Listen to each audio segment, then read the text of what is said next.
Sharman Stone, thanks for joining us. Obviously, the workers' terms and conditions aren't the entire problem, but are they at least part of the problem for SPC? If tomorrow all of these poor workers are on about $50,000 took a half pay cut and were only paid $25,000, they couldn't live, but let's pretend they did that, you still would not have the perfect storm address which has brought SPCA or the fruit processing industry low. There's a whole range of other factors bigger than that.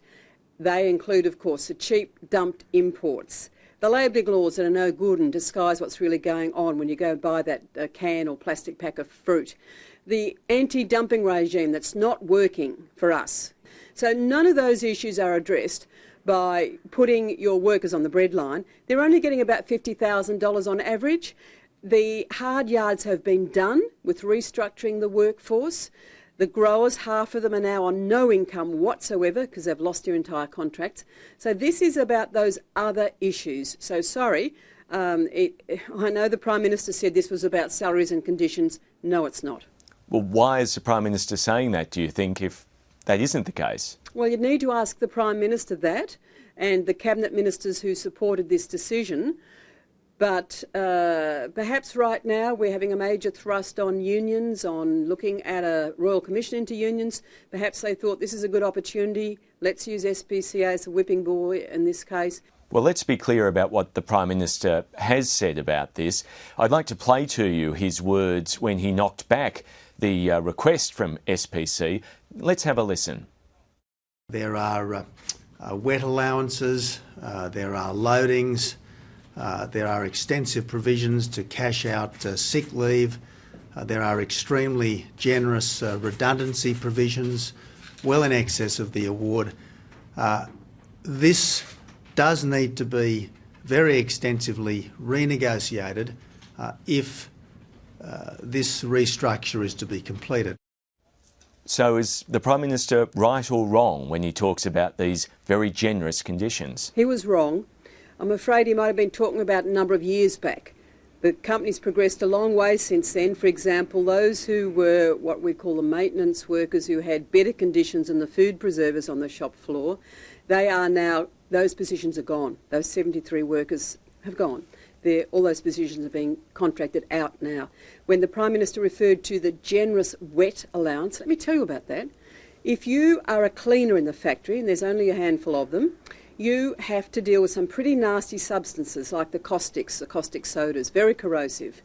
I understand for the last 2 years, none of those cleaners have been paid that special allowance because the company buys that protective gear now. So that's a furphy.